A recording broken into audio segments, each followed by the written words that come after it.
And since I didn't want to be linear, I just chose 2 years, 1890 and 2006. And I wanted it to be a conversation between these sort of, 19th century people who are imbued with a real strong sense of personal destiny. They're very much looking forward. And then these 21st century characters who are just sort of picking up the pieces of the ecological and economic disaster that their forebears created and looking backwards and trying to find redemption. And I think what happens in the interim is these two, it pulls the whole story. I mean, you know that Port Bonita booms. You feel the rest of that history just from these two isolated conversant epics. But one of the really mesmerizing things about the way that the book is structured is that you might think on a first impression that these two seemingly different storylines would be competing with one another for attention. But actually they're speaking to each other in this way that just lures the reader deeper into the story. Like, we want to see why the forebears are making the decisions they're making. We want to see the legacies of that decision making in the 21st century. I think that cross-generational conversation is what makes the book so spellbinding. And it's also very American in the sense that, the Fitzgerald comment about American lives having no second act. I mean, I'm kind of got the first act and the third act, and they're sort of drawing the whole story out from there.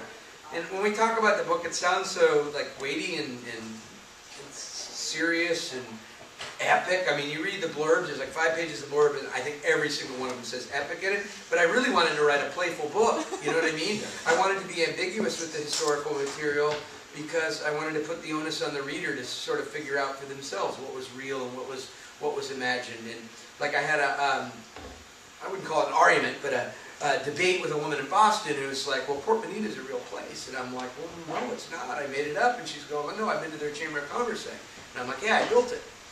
Like, so I did stuff like that, like where we built this Chamber of Commerce site that looks exactly like, I mean, go to like a really small, find a town with 8,000 people and go to their Chamber of Commerce site, and like the web design is like 10 years outdated, and it'll say currently 58 degrees, and like, I mean, it looks really convincing, and this woman had gone there, and I don't know if she was planning a vacation or what, but she was adamant that it was a real place. And this is the kind of effect I was going for. I mean, I just think our whole conception of what we call our history is just so wrong. Yeah. It doesn't include everybody. It leaves out so much. It's not. So in order to start to play with the fact and the fiction and put the onus on the reader to sort through the stuff and make them read the same text that I had to read and decide for themselves, that, I mean, I don't know. I guess that kind of excites me in a sort of mischievous way. Sure. And well, I like what you're saying too about the book being playful or having those elements of whimsy to them. Because I think often, especially in a modern literature perspective, fun and smart are thought of as being kind of mutually exclusive on the page. And there are a handful of writers who are really good at doing both of those things at the same time. Were you conscious of trying to include a lot of humor in the story as you were writing? I don't think I could help it. I mean, like, wherever there's drama, there's comedy for me. I mean, that's just been my coping mechanism my whole life. Sure. My book that comes out in August, The Revised Fundamentals of Caregiving, I mean, it's like, that book was so emotionally painful for me to write. It required so much dredging on my part that I didn't even have the courage or the inclination to write most days. I mean, it tore me up, but I powered through, and it ends up being my funniest book because it has to, because the sort of irredeemable loss I'm writing about in that book is just, I mean, I don't want to suffocate the reader, I mean, how do you write a book about a stay-at-home dad who's responsible for the death of his 2 kids without some kind of comic relief? And it ended up being a road novel. I was really resistant to that idea. I didn't want to write a picaresque or a road novel, but the characters just took me there. It just had to be there. In order to process emotionally the loss of the book, I just felt like, I mean, there's parts of the book that are just sort of madcap, too. How did that differ from what your preconceptions of what the book were going to look like before you sat down to write it? I just think about it, the effect. I think about the reader as a silent partner, and I just want to create an effect. And the effect I wanted to create with this book was to make people hug their kids, basically. I mean, honestly, that's the bottom line. I wanted people to put the book down and hug their kids, because, it's really easy not to do that. That's like and very much from my, like I said, I didn't want to write a road novel, and yet it had to be a road novel. It became inevitable. Once I created these characters, and they were just so stuck and sort of circling around, it's like the road had to deliver them, I mean, it had to be a road novel. And so it ended up being really cathartic for me. I mean, really, really, really cathartic book for me to write, and I hope I would hope that that transfers to the reader, you know? Did you have a similar emotional experience writing Lulu and West of Here? Not quite the same. I think with West of Here it was much more of a technical exercise, and you know, I mean, it was. I really pushed myself technically. I think in the next book I pushed myself emotionally further. I think it's got more emotional range. Also, it's first person, which is always more accessible. You know what I mean? It's really hard to achieve the same emotional evocation with a third person, even a third person limited, than it is a first person voice. I had a different experience with West of Here. I peed in jars and wrote on my ceiling and wrote on my walls, and like, you know, my wife hated me, and I mean, it nearly drove me crazy. I mean, the book for almost 2 years almost drove me mad, and then kind of like Mather in the book, who crosses the last untamed mountain range in North America, the Olympics, in the middle of the worst winter possible on record, they get lost in the wilderness, you know, and they almost die, but they finally make it over, and that's how it was with me. For about 1.5 years, I was just really struggling, and then I reached the divide, and all of a sudden, writing the book became a pleasure because I could see all the geography behind me, all the geography in front of me, and then it just clicked. Well, from that standpoint, though, it sounds like there's been really profound amounts of autobiography in all 3 of your books. If Lulu is kind of going back to the genogram a little bit, West of Here was you kind of scuffling and working your way through this incredible kind of Gordian knot of a narrative problem.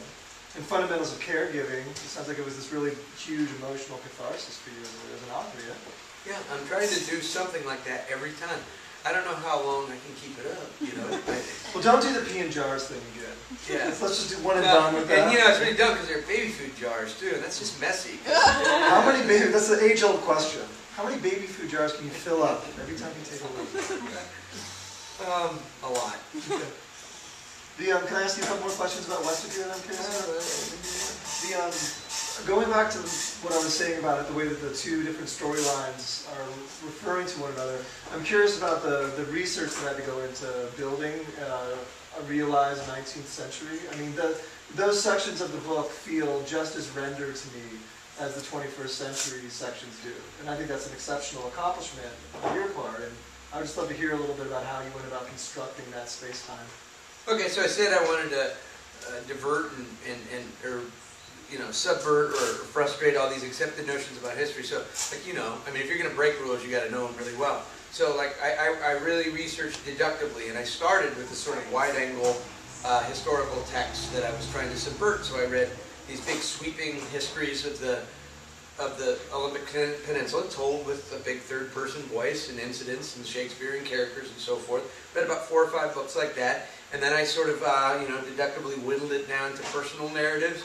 These like little tape-bound personal narratives, sometimes written by pioneer women, sometimes written by natives, written by just about anybody. You can find them in the dusty corners of any library or historical society.